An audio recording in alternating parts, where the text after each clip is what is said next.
tracks leading to a pile of earth and a netted canopy presumably concealing equipment.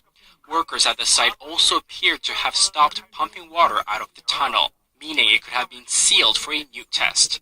According to Victor Cha, the Korea chair at the Washington-based Center for Strategic and International Studies, said Saturday that if Pyongyang conducts a sixth nuclear test, the U.S. could put the regime back on its list of state sponsors of terror and punish it with tougher sanctions.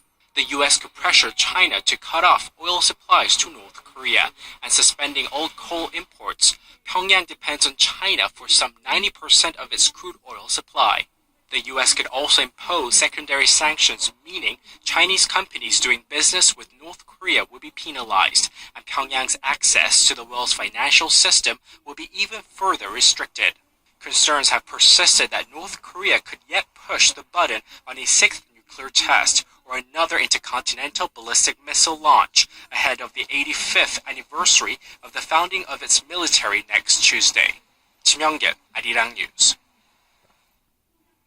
Foreign Minister Yoon Byung-se will be joining his U.S. and Japanese counterparts for further talks on new ways to rein in North Korea. The UNSC meeting chaired by U.S. Secretary of State Rex Tillerson will be held on April 28th. With the 85th anniversary of the establishment of the regime's Korean People's Army coming up late this month, Pyongyang is likely to celebrate with a military show of force, including nuclear and missile tests. The meeting will provide a chance to follow up on discussions set to be held this Tuesday in Tokyo between the chief negotiators. High on the agenda are ways to contain the reclusive state's additional high-intensity strategic provocations and securing China's constructive role in pressuring the Hermit Kingdom.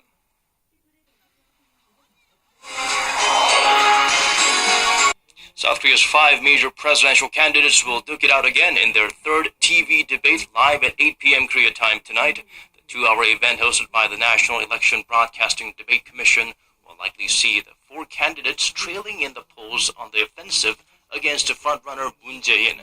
The big target painted on the back of the Democratic Party's champion is his possible influence in Seoul's decision to abstain from a 2007 vote on a UN resolution on Pyongyang's human rights, mentioned in the memoirs of former Foreign Minister Song Min-sun. During the time Moon was the chief secretary of President Roh Moo-hyun, Liberty Korea Party's nominee Hong Jun-pyo is even pushing for investigation into allegations of the No administration communicating secretly with North Korea and of Moon allegedly threatening the ex-foreign minister. Turning to the run-up to the May presidential election here in South Korea, the 2 leading candidates detail their pledges on the first campaigning weekend. Kim Ji-yeon compares how the 2 liberal nominees are stating their case to voters. The left-leaning Democratic Party of Korea's presidential nominee and frontrunner Moon Jae-in detailed his security pledges on Sunday at the National Assembly Memorial Hall. Under the title A Strong South Korea, a Peaceful Korean Peninsula, Moon pledged to pursue a nuclear-free Korean peninsula by beefing up the nation's defense capabilities and pushing for an early transfer of wartime operational control from the U.S. to South Korea. I will not tolerate any military provocation from North Korea. I will make sure no war breaks out using all means of crisis management. Peace and security on the Korean peninsula must be guaranteed by the sovereign power of South Korea. We should not rely on any other force. Moon's denuclearization talks follow a recent controversy over his refusal to label North Korea South Korea's main enemy.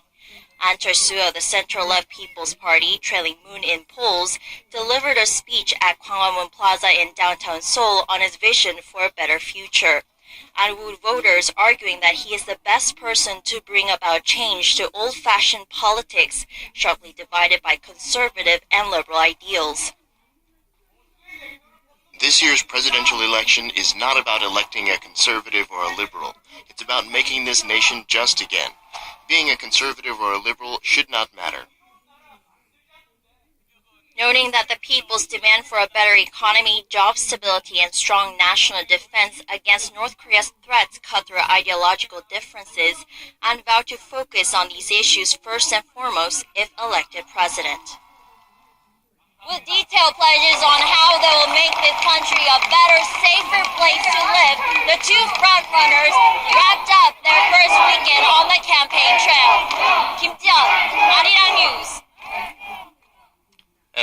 the other three major candidates trailing Moon and An, they used the weekend to better connect with various demographics within the country, from senior leaders in the political realm to weekend hikers. Kim Jong-soo zooms in on their race against time to win over voters. To give themselves more time to prepare for Sunday night's TV debate, the candidates kept their campaign schedules to a bare minimum, with most of them closing out before noon. As for Hong Jun-pyo of the Liberty Korea Party, the former prosecutor met with a small group of senior leaders from the country's business and political sectors and promised that their concerns about Korea's future would not go unnoticed. He also told the 7-member group, which included former ministers and Supreme Court justices, that he's the man best suited to reinvigorate Korea's conservative bloc, which is struggling to regain its footing after the impeachment of former President Park Geun-hye, also a conservative. Yoo Seung-min, presidential nominee of the splintered Bareun Party, paid a visit to Imjin-gak's Pyeongwon-uri Park in Paju, Gyeonggi-do Province, nearby the inter-Korean border, in a show of strong commitment to national security and defense. Shim Sang-jung of the Progressive Justice Party made a surprise appearance at a hiking trail in Bukhansan Mountain in northern Seoul. Speaking to weekend hikers, Shim, dressed in her trademark yellow, said the country's environmental regulations need a complete overhaul. After years of flawed environmental regulations, nature is hitting back at us. We need a strong candidate who can solve the ongoing problem of fine dust in the air and the looming dangers of nuclear power plants. Shim also shared her thoughts regarding the nation's political environment. There is a lot of derogatory name-calling and scapegoating in this election. I hope the public chooses a candidate based on his or her ability to bring about real change. Kim Jong-soo, Arirang News. Moving on to other stories now. This week, a Korean delegation will attend a meeting of the International Hydrographic Organization, or IHO, to promote the use of the name East Sea for the body of water between Korea and Japan. The event in Monaco runs for 5 days starting Monday. Currently, the IHO standard chart of the world's oceans and seas labels the area only as the Sea of Japan.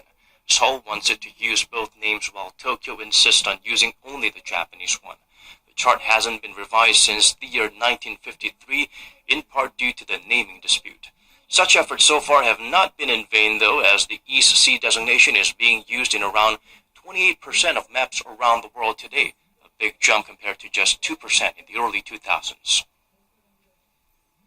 Seoul's Finance Minister Yoo Il-ho expressed confidence that Korea's growth outlook will improve.